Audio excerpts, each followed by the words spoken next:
Welcome to the Deep Dive. Today we're jumping into a really important topic, gestational diabetes. We're working from some excellent revision notes you've shared, aimed at conditions often seen in exams like the MSRA. Our goal, simple. Take these notes, cut through the noise, and give you the high-yield essentials. Everything from definition to complications. Basically a clear pathway for revision or just understanding. Okay, let's unpack this. Gestational diabetes. First off, what exactly is it? Right. So put simply, it's diabetes that starts during pregnancy. The main thing is high blood sugar levels that, weren't there before the pregnancy. And crucially, it's usually temporary, typically resolves after the baby is born. That's a key point. Temporary. Okay. But common. Yeah, pretty common. It affects about 1 in 20 pregnancies, something like 4% globally. And here in the UK, too, it's actually the second most common medical issue in pregnancy. But, and this is really important, even though it often goes away, having GDM significantly bumps up a woman's risk of getting type 2 diabetes later on. It's a warning sign for the future, you could say? Wow, okay. Temporary condition, long-term shadow. Got it. Mm. And how do doctors actually pin it down? Is there a specific test? Yes, definitely. There are standard criteria. It usually involves an oral glucose tolerance test, or OGTT. You're looking for specific blood sugar levels. So a fasting plasma glucose of 5.6 millimoles per liter or more, or after the sugary drink, a 2-hour level of 7.8 millimoles per liter or more. 5.6 fasting, 7.8 at 2 hours. Yeah. Those numbers are the diagnostic line in the sand. Exactly. Those are the NICC criteria thresholds. Okay. Diabetes starting in pregnancy, usually temporary, ups future risk. Diagnosed with OGTT using 5.6 or 7.8. But why? Why does pregnancy itself cause this? The why. That's really interesting. It boils down to hormones from the placenta. Placenta. The placenta makes hormones that are vital for the baby, of course, but some of these hormones actually interfere with the mother's insulin. They block its action, essentially. We call this insulin resistance. Now, insulin normally helps sugar get from the blood into cells for energy. With this resistance, insulin just doesn't work as well. So the body tries to compensate. Exactly. The pancreas tries to pump out more insulin, but in women who develop gestational diabetes, their pancreas just can't make enough extra insulin to overcome that resistance caused by the pregnancy hormones. So the result is glucose building up in the blood, high blood sugar. Ah, okay. So it's like the demand caused by the hormones outstrips the pancreas's supply of extra insulin. Makes sense. But not everyone gets it. So who's more at risk?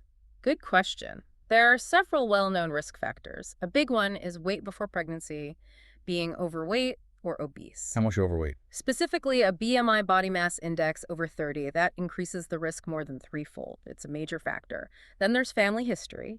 If a close relative, like a parent or sibling, has diabetes, the risk goes up. Right. And like we mentioned, if you've had gestational diabetes before, your chances of getting it again are pretty high, around 50%. Okay, so previous GDM is a strong predictor. What else? Well, conditions like polycystic ovary syndrome, PCOS, age is another one, being over 25 increases risk, and ethnicity plays a role. Higher rates are seen in people with South Asian, Black, Middle Eastern, Asian, African American, Hispanic, Latino American, or Pima Indian backgrounds. Okay, those seem like the core ones. But the notes mention some others too, things that might be less obvious. Yes, definitely. Some perhaps less common ones, but still important. Like having previously delivered a large baby, what we call macrosomic, that's defined as 4.5 kilograms or more, about 9 pounds, 15 ounces. 4.5 kilos, that's a specific number to remember. It is. Also, gaining significant weight between pregnancies, like more than 3 BMI units, or having pregnancies close together, short interval. And sadly, having had a previous unexplained stillbirth is also linked. Right. And one more really striking one you mentioned. Smoking. The notes say smoking doubles the risk of gestational diabetes. Doubles of the risk. Wow. Okay, that's a long list.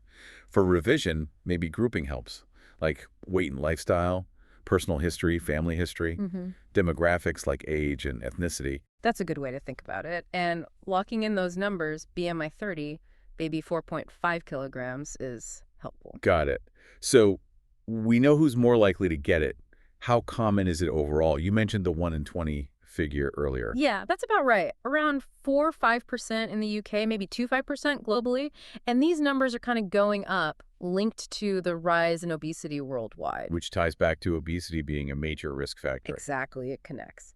And it's worth remembering the extra challenges in lower-income countries. Sometimes less awareness, fewer resources, but potentially high rates. Right, the bigger picture. Okay, how common? Now, what does it actually feel like? Are there obvious symptoms? This is so important. Very often there are no symptoms at all. None. Many women feel perfectly normal. Which is why screening is crucial, I guess. Absolutely, because you often can't rely on symptoms. But if symptoms do show up, they're the classic signs of high blood sugar. Like what? Things like being much thirstier than usual, needing to pee more often, feeling really tired or weak, sometimes blurred vision, or getting infections more easily, like UTIs. But again, emphasis on often asymptomatic. Okay, so usually silent, which leads us back to testing. How do we actually find it then in practice? Right, how do we catch it? Well, it relies heavily on screening those at risk. Women with risk factors usually get offered testing early, maybe at their first booking appointment. Also, routine checks during pregnancy sometimes pick up sugar in the urine glycosuria. If it's 2+ on one test or 1+ on two separate tests, that usually triggers the proper diagnostic test. Which is the OGTT we talked about. Exactly. The 2-hour 75-gram oral glucose tolerance test. That's the gold standard for diagnosis. And the timing for that. You mentioned 24 to 28 weeks. Yeah, that's the standard window. Between 24 and 28 weeks gestation, that's when those placental hormones really ramp up the insulin resistance, so it's the best time to see if the body's coping. Makes sense. What about women who've had GDM before? Ah, good point. They get tested much earlier, right at the start at booking. If that first test is normal, they still get tested again in that 24, 28-week window because it can develop later. Okay. And other risk factors just get the 24, 28-week test? Generally, yes. The process involves fasting, having a blood test, drinking the glucose drink, then waiting 2 hours for a final blood test. And again, those magic numbers, fasting 5.6 or more, or the 2-hour result 7.8 or more, that confirms gestational diabetes. Other tests like random glucose or HbA1c exist, but the OGTT is really the main diagnostic tool here. Got it. OGTT, 24, 28 weeks, 5.6, 7.8.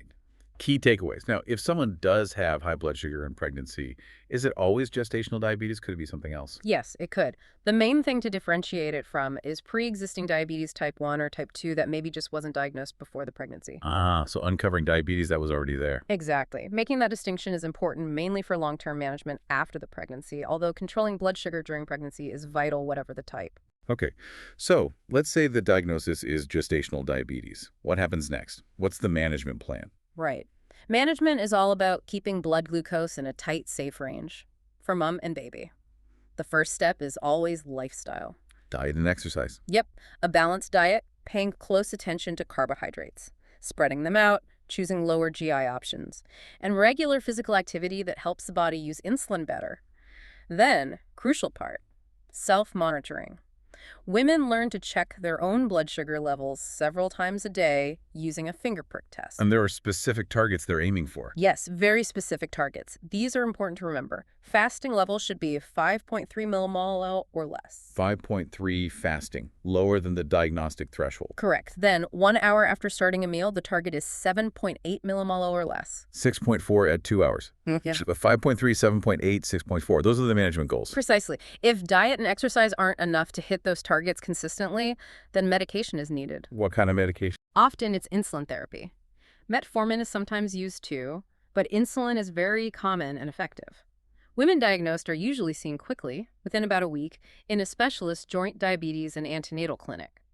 Management also involves planning the birth timing, mode of delivery, and monitoring the baby's growth closely. And after the birth. Postpartum care is key. The medication, if used, is usually stopped straight away, but then the focus shifts to lifestyle advice to reduce that future type 2 risk. And importantly, regular follow-up testing, usually an annual blood test to screen for developing diabetes. So it's ongoing vigilance, really. What's the overall outlook then, the prognosis for mother and baby? Well, the risks involved are similar to other types of diabetes in pregnancy, mostly linked to the baby potentially being large. But here's the positive. Treatment works. How effective is it? Very effective at reducing some key risks. Managing GDM significantly lowers the chance of having a very large baby, macrosomia. It reduces the risk of preeclampsia for the mother, and it lowers the chance of shoulder dystocia during birth. That's good news. Reduces the big, immediate problems. Yes.